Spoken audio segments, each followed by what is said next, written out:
આપણે 2 માર્ગ, 4 પુરુષાર્થ અને 4 આશ્રમ. આખું જે જીવન છે આ એકલું જીવન નથી. આપણું જીવન કેવું છે? અનેક જન્મોથી છે. ખ્યાલ આવે? આ જીવન એ એકલું માત્ર જીવન નથી. એ ભૂલ ના કરતા. ભલે આપણે એનો વ્યવહારમાં ઉપયોગ કરીએ કે આ જીવન, પણ આ જીવન એટલું જીવન નથી. જીવનનો અર્થ બહુ મોટો છે અને એ જ રીતે ધર્મનો અર્થ બહુ ડિટેલમાં છે. જીવનથી ધર્મ અલગ નથી. ધર્મ આ જન્મમાં આપણે બજાવવાનો છે અને જીવન એ અનેક જન્મથી આપણે જીવન જીવી રહ્યા છીએ. તો આ જન્મની અંદર આપણે કઈ રીતે ધર્મ સાચા અર્થમાં બજાવી શકીએ, તો એના માટે ભગવાન આપણને ઓપોર્ચ્યુનિટી આપે છે. સિરીઝ ઓફ ઇવેન્ટ આપણા લાઈફની અંદર આવે છે કે જેથી કરીને આપણે અંદર રહેલી આપણી જે બ્લોક એનર્જી છે એને આપણે રિલીઝ કરી શકીએ. પણ રિલીઝ કેવી રીતે કરી શકીએ? કે એવી રીતે કરીએ કે જેથી કરીને હાર્મોનાઇઝ થાય. તો એ સમજવાનું શું છે? સમજવાનું એટલું જ છે કે અંદર પડેલો જે રસ રુચિના અંગ છે એના સાચા અર્થમાં, જે ગુણ છે એને સાચા અર્થમાં ઓળખીએ. અંદરથી જે જીવમાંથી, માઇન્ડમાં થઈને, બોડી સેન્સમાં થઈને જે બહાર નીકળે છે સોસાયટીમાં કર્મ રૂપે, એ આખો જે પ્રવાહ છે એને સાચા અર્થમાં ઓળખીએ અને સાચી રીતે પરફોર્મ કરીએ તો એનું નામ થયું ધર્મ. બરાબર? હવે એના સંદર્ભમાં 3 શબ્દ સમજવા બહુ જ અગત્યના છે: ત્યાગ, વૈરાગ્ય અને સંન્યાસ. સંન્યાસના આપણે જનરલી એવું માનીએ છીએ કે જે વ્યક્તિ સાધુ થઈ ગયો સંન્યાસી કહેવાય. ના, એ તો સામાન્ય અર્થ છે. આપણે ત્યાં જે 2 માર્ગ બતાવ્યા છે એ માર્ગમાં પણ એવું સમજવામાં આવે છે.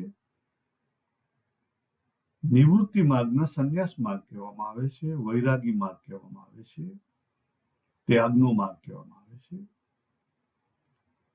અને પ્રવૃત્તિ માર્ગને આ ત્રણેયથી અલગ કહેવામાં આવે છે. બરાબર? આજથી નહીં, પહેલેથી સમાજ વ્યવસ્થામાં આ બધી ઘણી બધી ભૂલો છે, સાચા અર્થમાં સમજાયેલી નથી.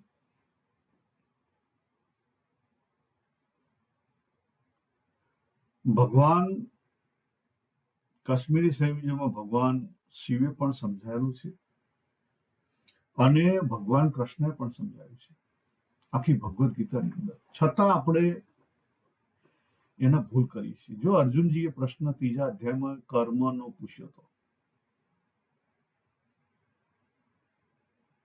બરાબર? જ્ઞાન ને કર્મ, કર્મ સંન્યાસ, સંન્યાસ શબ્દ વાપર્યો હતો અને છેલ્લે 18મા અધ્યાયમાં પણ એવા જ શબ્દો વાપર્યા. ટૂંકમાં ભગવદ્ ગીતામાંથી જો આપણે કાઢીએ આ 3 શબ્દોને, ત્યાગ, વૈરાગ્ય, સંન્યાસ, આ ત્રણેય વસ્તુ બંને જે માર્ગ છે એને લાગુ પડે. પ્રવૃત્તિ માર્ગમાં તમે હો કે નિવૃત્તિ માર્ગમાં હો, એ આ ત્રણેય વસ્તુ તમને લાગુ પડે.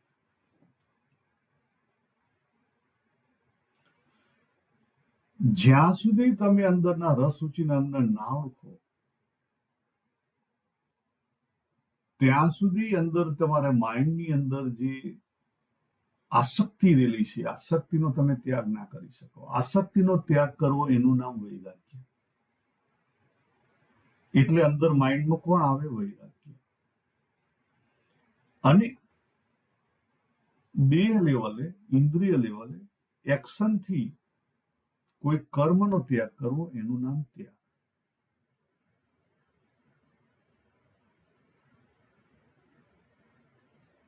અને જ્યારે આ બંને ભેગું થાય, વૈરાગ્ય અને ત્યાગ જ્યારે ભેગો થાય ત્યારે સાચા અર્થમાં સંન્યાસ બને. અને સાચા અર્થમાં સંન્યાસ એટલે શું? અહંતાનો ત્યાગ કરવો. જ્યાં સુધી મનની અંદર ફળાસક્તિ છે ત્યાં સુધી અહંતા ટળે નહીં. જ્યાં સુધી મનની અંદર ફળાસક્તિ છે ત્યાં સુધી સાચા કર્મનો ત્યાગ થાય.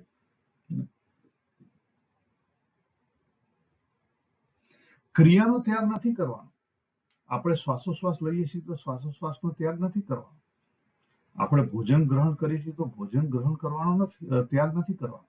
તો શાનો કરવાનો છે? આસક્તિનો. ભોજનની અંદર જે આસક્તિ રહેલી છે એનો ત્યાગ કરવાનો. ભોજનની અંદર જે આસક્તિ રહેલી છે એનો ત્યાગ કરવાનો. દરેક જગ્યાએ જે કઈ આસક્તિ રહેલી છે, એટલા માટે તો શું કીધું ભગવાને આખી ભગવદ ગીતાનો સારનો સાર આપ્યો. કામના, મમતા અને અહંતા ત્રણનો ત્યાગ થાય. એટલે સૌથી પહેલી કામનાનો ત્યાગ થાય. જ્યાં સુધી કામના બહાર રહેલી છે, ઓલવેઝ કામના પદાર્થમાં રહેલી છે, પણ કોની સાથે જોડાયેલી છે? માઇન્ડ સાથે જોડાયેલી છે. કામના કોની સાથે જોડાયેલી છે? માઇન્ડ સાથે રહેલી છે. ક્યાં? બહાર. માઇન્ડ એટલું નહીં, કામના તો ડીપર જુઓ ને તો ખરેખર કામના આપણા જીવની અંદર છે. એટલે બહાર અને અંદર બેને ભેગું કરવાનું છે. આપણે બંને અલગ કરીએ છીએ. આપણે શું કરીએ છીએ કે નિયમ છે એટલે બહારનું નહીં કરીએ, પણ અંદર મનનો વિચાર ચાલે ના. બહાર અને અંદર ભેગું કરો તો મેળ ખાશે. બહારના ને અંદરના ભેગું કરશો તો તમારી કામના ટળશે, અને તો પછી મમતા ઊભી નહીં થાય, અને તો તમે સાચા અર્થમાં અહંતાના થી પર વર્તી શકશો. બાકી તો કોઈ ઉકેલ નથી, કોઈ ઉકેલ નથી. ના, સાચા અર્થમાં. એટલે ત્યાગ વૈરાગ્યમાં પણ વપરાય છે ને ત્યાગ સંન્યાસમાં વપરાય છે. પણ સાચા અર્થમાં વોટ ઇઝ મીન્સ ત્યાગ ને વોટ ઇઝ મીન્સ વૈરાગ્ય ને વોટ ઇઝ મીન્સ સંન્યાસ, આ બધું જે મિક્સઅપ છે, બેટર છે, એની અંદર બહુ ઊંડા ના ઉતરો. અને ઊંડા ઉતરવું હોય તો પોતાની ઉપર એપ્લાય કરો, બીજાની ઉપર ના કરશો. જ્યાં સુધી આપણે આપણા પોતાના ઇનર રસ સૂચિને અંગ ના ઓળખી શકીએ ત્યાં સુધી આપણે સાચા અર્થમાં વૈરાગ્ય, જે ભગવાને વાત કરી છે, 3 શબ્દોની વાત કરી છે કે મનથી પર થવા માટે અભ્યાસ અને વૈરાગ્ય બે જોઈએ. વૈરાગ્ય ક્યાં લાગુ પડે? માઇન્ડની અંદર. પણ વૈરાગ્ય આવે કેવી રીતે? વૈરાગ્ય જ્યાં સુધી સાચા અર્થમાં વેલ્યુ સિસ્ટમ ના સમજો ત્યાં સુધી આવે નહીં. સાચા અર્થમાં તમારા રસ સૂચિ અંગ ના ઓળખો, સાચા અર્થમાં તમારો સ્વધર્મ ના ઓળખો ત્યાં સુધી વૈરાગ્ય આવે નહીં. આપણે બહારથી તો નિયમ ધર્મ પાડી દીધા, બરાબર, કે ભાઈ પાર્ટીમાં ના જવું, તો ઘેર તમે બ્લુ ફિલ્મ જોવો તો હરકું જ થઈ ગયું. મનમાં વિચારો આવે, હરકું જ થઈ ગયું. ટીવીની બીજી સિરિયલ જોઈએ, એમાં વિચારો આવે, હરકું જ થઈ ગયું. એટલે પહેલા વિચાર ન પકડો. વિચાર ન પકડીને વિચારથી પર થવાનો પ્રયત્ન કરશો તો વૈરાગ્ય આવશે. અને એકવાર વૈરાગ્ય આવશે તો પછી ઓટોમેટિકલી એક્શન છે એની અંદર ફલાશક્તિ નહીં આવે. અને એક્શનની અંદર ફલાશક્તિ નહીં આવે તો કર્મ નહીં થાય, ક્રિયા થશે. ક્રિયા કરવાની છે, કર્મ નથી. બંધન, કર્મનું બંધન એ ફલાશક્તિથી થાય છે. ફલાશક્તિ લેટ ગો કરવાની છે, અને ફલાશક્તિ કોણ લેટ ગો થઈ? આસક્તિ. તો તમારી અહંતા ટળશે, બાકી અહંતા કદાપી નહીં ટળે.